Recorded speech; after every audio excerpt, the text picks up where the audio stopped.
Authors Press. Hey, it's Benji Cole, son of Al Cole from CBS Radio, welcoming you to another edition of People of Distinction, the talk that gives an in-depth view of some of the most dynamic, intelligent, and successful people on the planet. And on the line with us today, we have Virgil Mochel. We'll be discussing his book, Virgils Story. It's available on authorspress.com or at his personal website, virgilmochelbooks.com. So one more time, that's virgilmochelbooks.com. There, not only will you be able to find this book, you'll find more information on Virgil himself, but you'll also find 4 other titles that Virgil has written. So if you want to get the full experience of everything that he has put together, do yourself a favor and go directly to his website. I'm going to spell it out for you guys. That's virgilmochelbooks.com. And I will say, Virgil was brought to People of Distinction by some of the best movers in the business. Authors Press Publishing. If you have a book that you'd like moved, well, move it through Authors Press. You can find them at authorspress.com. And guys, it is an absolute delight to have Virgil here on the line with us because the book we're going to be discussing, Virgils Story. All right, right off the bat, you know, from looking at the title, you get an idea of what it's going to entail, right? You can insinuate really the narrative of the book, okay? It's a memoir taking directly from Virgil's life and really his experiences. But what I love so much about the book, and really what I think is so fantastic, is the underlying theme, guys. Of course, again, it's all shaped from his perspective, but how we can really pick that up and use it to examine our own lives is it really all revolves around this simple concept. And well, I say simple, but a lot of times it gets overlooked. Really, the fact that life's journey offers so many treasures. A lot of times all we have to do is just look out and find it. You know, and so often, myself included, I mean, I can look back and I can remember so many times in my life where I didn't appreciate what I had achieved, right? I was constantly measuring myself up against other people and really constantly not being appreciative of the things that I had because I was always wondering and always looking out towards what I didn't have, right? And I think that is such, listen, to a certain extent, right? You never want to get complacent, right? You always want to be able to strive and push for more. But also at the same token, guys, you want to be grateful for everything that you're given because life is filled with so many beautiful things. And of course, there's a lot of challenging moments, but even in those challenging moments, you're given something as well, right? There's always a silver lining. There's always things that we can look to be happy and be grateful about. All you have to do is change your perception. And listen, Virgil is the expert here. He is the man of the hour. So without further ado, let's bring him here on the line with us.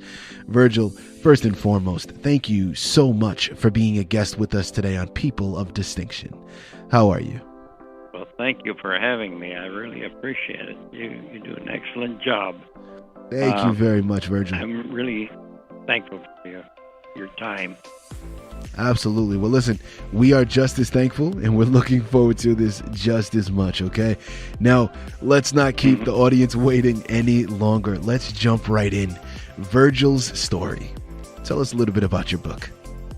Okay, well, the book is essentially in 2 parts. The first part describes why people moved from where they were living, where they were born, and all that sort of thing, to different parts of the world. Specifically, I can tell you one quick example is that my ancestors are from Germany and also France. But I thought they were all from Germany, really, but it turns out that the one family lived in the high Alps in France, and they left there because King Louis XIV, the unwashed one, I say he's unwashed because he only took 2 baths in his life, King Louis XIV revoked the Edict of Nantes, which had allowed Protestants to worship as Protestants and to own land and things like that.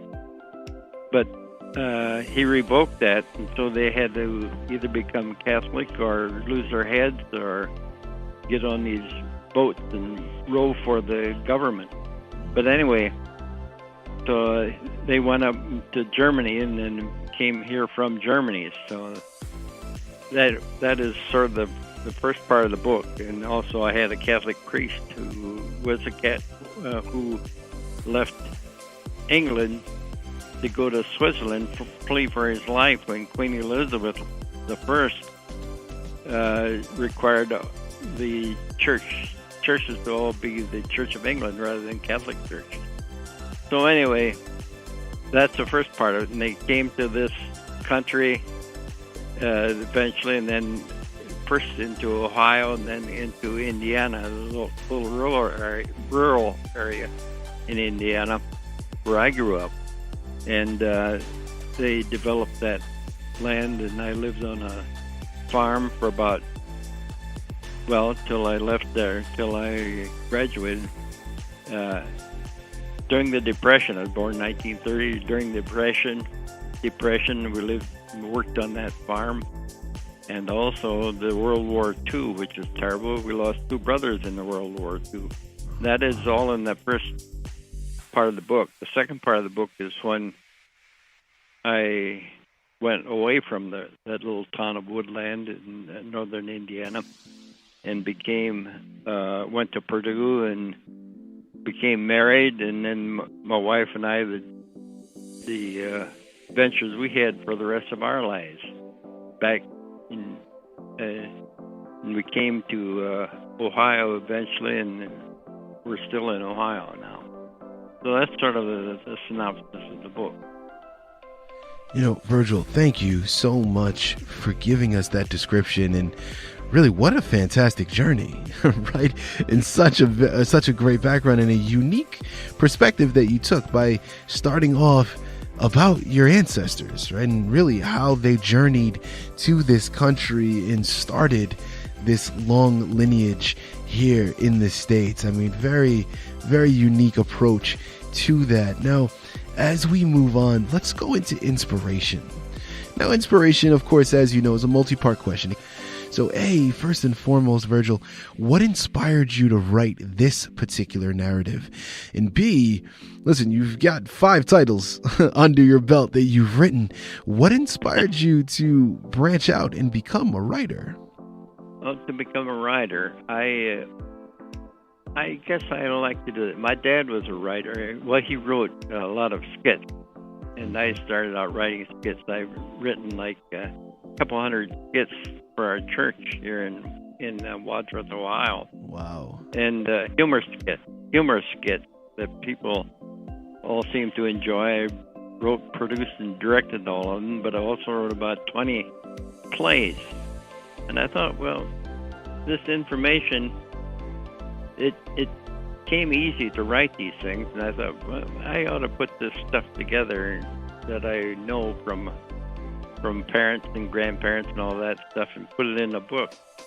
So I guess from writing the skits, I enjoyed writing. So I guess that's my answer. There it is. There it is. Now, as we segue into the next question, Virgil, we know what inspired you to want to write the book, right? And really want to approach it from that standpoint. Now, yeah. Why did you feel that this was a book that you didn't want to just write for yourself, right? And just kind of keep it tucked away almost in a diary form or something that you verbally told those around you. Why do you feel that it was important to take it a step further and put it out for the mass public to be able to partake in as well? Well, I think, I mentioned that these 2 families that came over to this country, why they escaped where they did from where they came. But I thought, there are millions of other people of similar backgrounds if they only knew about it, because they're all affected by the same decrees by the kings and queens and things like that. So I think a lot of people came over for some of the same reasons. Maybe they don't even know about it. I was fortunate in that my my great aunts and uncles and the one who came over from Switzerland, who was his parent was the mayor of Bern, Switzerland. He became very wealthy actually when he came over here, but he came with nothing, and he inspired me with his story. He wrote his story, or he had his story written. So I had these various writings from different people. I thought, this is similar to a lot of people's lives, I think, if they only knew about it. And I was fortunate in having this, and I thought it ought to be put together for our family in this way, but it'll also show other people that these things have happened to their family, their ancestors too, and maybe look into their heritage a little bit too. So I guess that's why. Yeah, and one thing that I love about what you just said, Virgil, is, listen, guys, if it was a perfect world, we'd all get written about in history books, right? But we know that not everybody gets that opportunity, right? Not every family is written about in the history books. But just because it isn't written about that way and taught doesn't mean that our lineage and our history has to be forgotten. And I love the fact that you took it upon yourself to make sure that, again, it wasn't something that was good enough to just figure out for yourself and verbally tell those around you, right? You really wanted to, not only give your story, but you also wanted to talk about your ancestors and put that into the book as well, to really make sure that their lives hadn't been forgotten, right? And they started something that was bigger than them when they traveled here to this country. Good point. I wanted to say is I really admire, I didn't before, but I really admire what those people went through to come across in those little boats on the Atlantic Ocean. One of my family, took them 90 days to get across here. I can't imagine me on the Atlantic Ocean for 90 days because I get motion sickness. And I would be heaving up, I think, all day long, every day. But anyway, the courage it took for them to leave everything they had behind and come over here to this country with no guarantee, no Social Security, no guarantee that they're going to make it in the first place, but no guarantee that they would make a good life for themselves over here. They hoped it would, but it took a lot of courage to do that, leave everything behind and come back to a totally new situation. And I admire those people for the courage they had to do that. Absolutely. And I thought that ought to be told. Yes, sir. Absolutely. Guys, again, here on the line with Virgil Mochel. We're discussing his book, Virgils Story, available at authorspress.com or at his personal website, virgilmochelbooks.com. Virgil, as we start to tie up this fantastic narrative, because, listen, you do have other books that I want to quickly touch up on, but this was the highlight of the hour. This was the anchor of this interview. So, as we tie this book up, of course, this is a memoir, right? And it's all revolving around your life and your experiences. Virgil, what was a highlight from your life that you really enjoyed putting in your book? Music was always important in my life. My whole family played musical instruments like that. I played a tuba, and I learned to entertain with the tuba. Victor Borge was sort of my role model, and I used to entertain with my tuba. He played the piano, and I played the tuba. Entirely different things, of course, but it was a lot of fun. A lot of groups really enjoyed it. Also, one of the highlights was the quartet I belonged to. We started out as a gospel quartet, but we spread out into barbershop and country western. I learned to play a big string bass, a big doghouse bass for that, and we really enjoyed it. And we played all over northeastern Ohio with those in that quartet. And everywhere we went, I wasn't too smart because everywhere we went, we had to carry that big doghouse bass and my tuba. And we entertained with both those things, and the other fellows played instruments too. So those were really highlights. Also, my wife was very important, of course. She's a wonderful woman. She started an emergency help organization where 100% of the money that she gained went to help people, keep people in their homes. She helped with rent, food, clothing, transportation, hospital or medical things like that. And it was all for the poor people that couldn't afford it. And she wanted to keep people in their homes. She did it out of her. She started that organization and ran it for 35 years almost single-handedly. It's still running after 51 years. He honored her this last year for that. So I think that's a highlight in the book, too. So I think that music and the quartet, and my family, of course, and my wife, I think those are the highlights I enjoyed writing about. Virgil, thank you so much for sharing, and really just to take a quick pause and congratulate your wife. I mean, she sounds like an absolutely magnificent woman, and you are very lucky to have her. The achievements. Yeah. I am very lucky to have her, but I don't want her to know that because she might think that I'm not good enough for her. Good point.